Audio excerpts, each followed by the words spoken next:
Hello everyone, welcome to Lex Master Judicial Academy. आज हम जो टॉपिक डील करने वाले हैं वो हिंदू लॉ से बेस्ड है और हम हिंदू मैरिज एक्ट में सेक्शन 5 को एलैबोरेटली डील करेंगे। उससे पहले हम एक जो बेसिक से क्वेश्चंस उसके इंट्रोडक्शन से आ जाते हैं हिंदू लॉ में, हम वो भी देख लेते हैं। जैसे अब आपको ये याद रखना है कि हिंदू मैरिज एक्ट कब का है। जैसे ये 1955 का एक्ट है, 25 नंबर का एक्ट है। ये भी पूछ दिया जाता है कि 1955 में जैसे 25 एक्ट पास हुए थे, उसमें से 25th नंबर का एक्ट हिंदू मैरिज एक्ट था। इसको असेंट 18th में 1955 को मिली। ऐसे ही we have Hindu succession act 1956। बाकी तीनों एक्ट सब 1956 के हैं। HAMA that is Hindu adoption and maintenance act, Hindu minority and guardianship act, ये 30 नंबर का एक्ट है 1956 का, ये 78 का और ये 32 नंबर का एक्ट है। तो कभी कभार एमसीक्यू में ये इस तरीके से भी सवाल आ सकते हैं, तो हमें इसको भी पढ़ना पड़ेगा। अब CIF मतलब केम इनटू फोर्स, ये सब एक्ट कब कब केम इनटू फोर्स। तो मई जून 1817 ऐसे शायद याद कर लो कि मई के बाद जून और 17 के बाद 18। हिंदू मैरिज एक्ट के बाद हिंदू सक्सेशन एक्ट, 55 के बाद 56, शायद इस तरीके से थोड़ा याद हो पाए। क्योंकि देखो होता तो टफ ही है। Hindu adoption and maintenance act 21 December 1956 and 25 August 1956 Hindu minority and guardianship act. इसके अलावा स्पेशल मैरिज एक्ट भी है, इंडियन सक्सेशन एक्ट भी है, क्रिश्चियन मैरिज एक्ट है, इंडियन डाइवोर्स एक्ट है जो जनरल डाइवोर्सेस को डील करता है, जनरल सक्सेशन के बारे में डील करता है, विल प्रोवेट के बारे में डील करता है। Inter religious marriages special marriage act के अंदर में हो सकती हैं। फिर आया sources of Hindu law. Sources क्या है? पहले तो श्रुति होती है और स्मृति होती है। श्रुति होता है कि व्हाट वाज हर्ड, जो भी वेदास में लिखा था, ब्रह्मांड में लिखा था। ब्रह्मांड क्या होते हैं? अपेंडिसेस हैं एक तरीके से वेदास के लिए। वेदास हमारे एक तरीके से बहुत ही सेक्रेड है और इनको हम अपुरुषय कहते हैं। अपुरुषय का मतलब है नॉट मेड बाय मैन, ये एक तरीके से भगवान ने ही हमें दिए हैं। एंड नित्य, it is existing from eternity, ऐसा नहीं है ये अभी बने हैं, ये हमेशा से ही थे। अब हमारे चार तो वेद हैं, ऋग्वेद, सामवेद, यजुर्वेद और अथर्ववेद। ऋग्वेद ऐत्रेय और कौशिकी ने इनको इंटरप्रेट किया था। सामवेद बुक ऑफ चैंट्स है, इनको जामिनी ने किया था। यजुर्वेद बुक ऑफ सेक्रीफाइस है, शतपथ जो ब्राह्मण है उन्होंने किया था। अथर्ववेद बुक ऑफ मैजिक होती है, इनको गोपत ने किया था। अर्लियर हिंदू मैरिज एक्ट में क्या कहते हैं, 8 टाइप्स ऑफ मैरिजेस होती थी। इसे कहते हैं बड़प गड़प। ब्रह्म, दैव, असुर, प्रजापति, गंधर्व, असुर, राक्षस, पिशाच, इस टाइप के विवाह हुआ करते थे। जैसे एक तो होता है कंसेंशुअल मैरिज, जैसे एक होता था कि उठा के ले गए, तो उस तरीके के लिए कई को काफी अच्छी मानी जाती थी, जैसे ब्रह्म, देव, बाकी गंधर्व, असुर, राक्षस और पिशाच को मतलब थोड़ा घृणित माना जाता था। स्मृतिज व्हाट वाज, मतलब एक तो what was heard, Smriti what was remembered, मतलब जो बोला गया उसमें क्या याद हुआ। इसमें है धर्मसूत्रास और धर्मशास्त्रास। धर्मसूत्रास कौन सी हैं? जैसे गौतम धर्मसूत्रास हैं, इसके 2 टाइप हैं, मिताक्षरा और दयाभागा। मिताक्षरा विजयेश्वर ने लिखा था और जिमतवाना ने दयाभागा लिखा था। जिम दयाभागा आपका क्या कहते हैं, वेस्ट बंगाल वगैरह में चलता है, बाकी नॉर्थ इंडिया में आपको मिताक्षरा चलता है। ये एक तरीके से कमेंट्रीज हैं। और धर्मशास्त्र जो हैं वो पोइट्री हैं। जैसे शास्त्राज में इसमें से इंपॉर्टेंट हो जाती है मनुस्मृति। कस्टम्स हैं, कस्टम्स कैसे, वही कंटिन्यूस होने चाहिए, एम्बिगुइटी नहीं होनी चाहिए, रीजनेबल होने चाहिए, अनरीजनेबल बेसिकली नहीं होने चाहिए, एंशिएंट होने चाहिए, टाइम मेमोरियल से मतलब जैसे फॉलो होना चाहिए। मॉडर्न सोर्सेस क्या होगा, equity, justice and good conscience. President मतलब कोई लॉ बनाया है कोर्ट द्वारा। लेजिस्लेशन लॉ बनाया है पार्लियामेंट द्वारा। तो ये हो गई।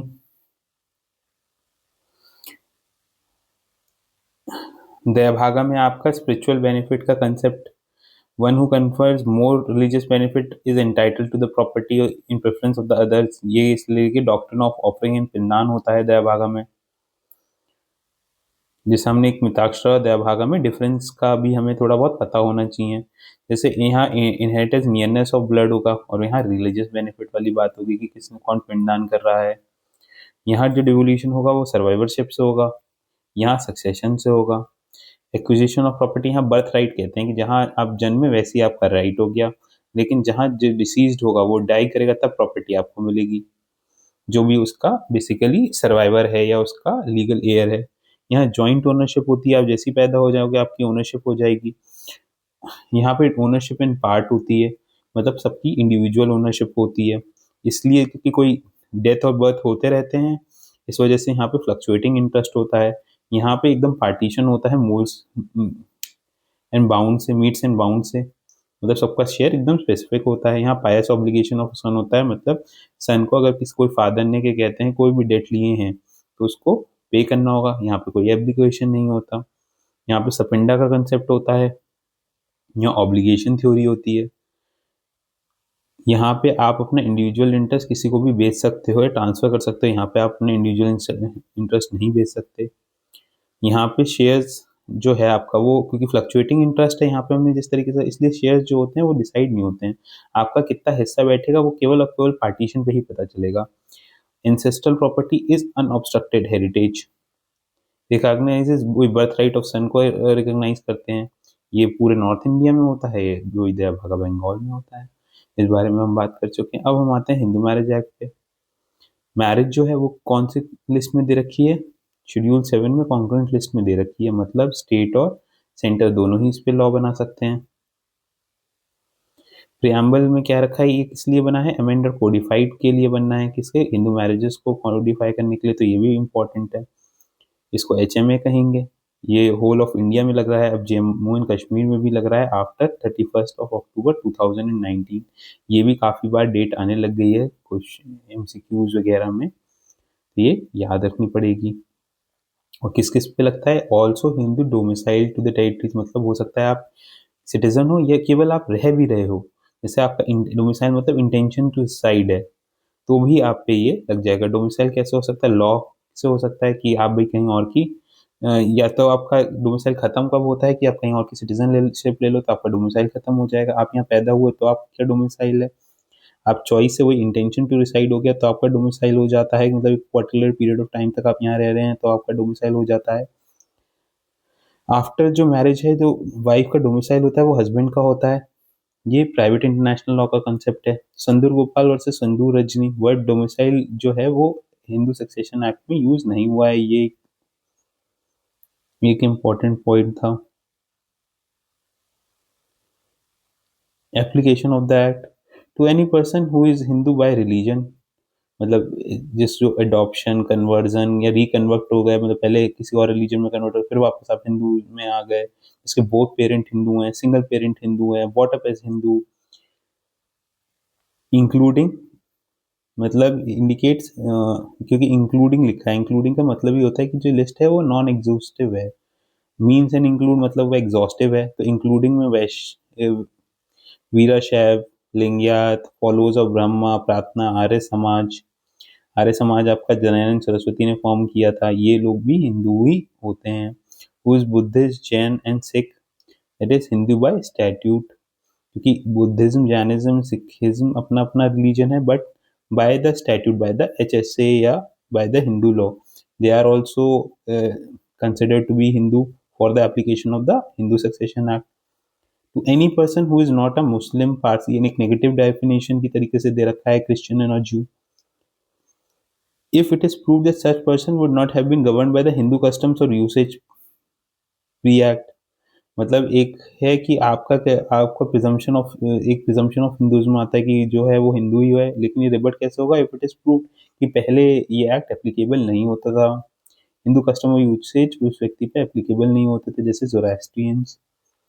Hindu by religion, both parents Hindu, one parent Hindu, brought up as the member of the tribe, मतलब one parent Hindu plus brought up by the tribe, convert और रिकन्वर्ट, जैसे for example child by the Hindu raised by another religion still a Hindu.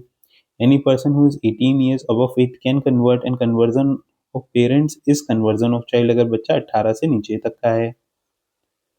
एक not withstanding non ऑब्सेंटेड clause है कि कुछ भी STs पे नहीं लगता है, शेड्यूल ट्राइब्स पे नहीं लगेगा।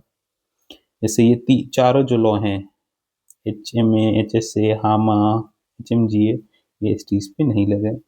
अनलेस कौन अप्लाई करवा सकता है? Central government by notification direct. Hindu by virtue of the provision of this act, मतलब deemed Hindus, Buddhism, Sikhism and Jain. इसका ये एनालिसिस निकल के है कि इवन अगर अथीस्ट है तो वो उस पे भी क्या कहते हैं, हिंदू ही माना जाएगा for the application of the Hindu law.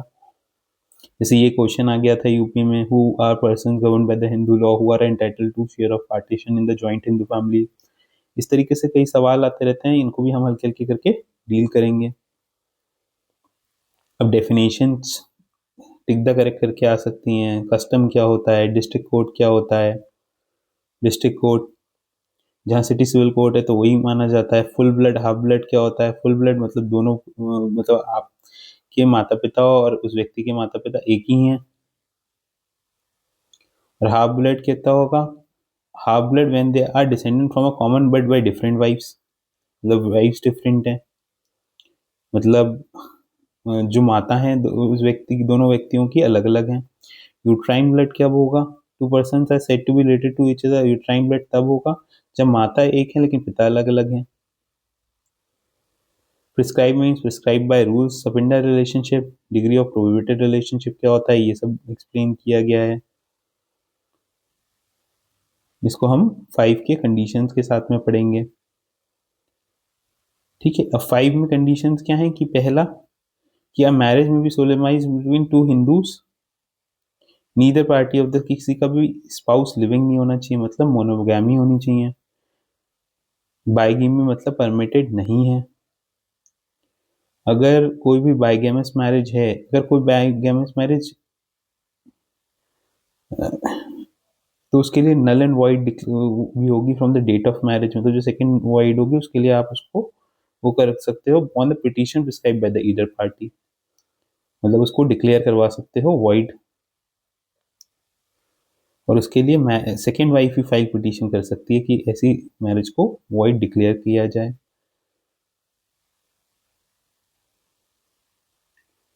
यहाँ पे पनिशमेंट फॉर बाइगेमी भी दे रखी है कि ऐसी मैरिजेस वॉइड होंगी और उसकी पनिशमेंट भी प्रोवाइडेड दे रखी होती है सेक्शन 17 में।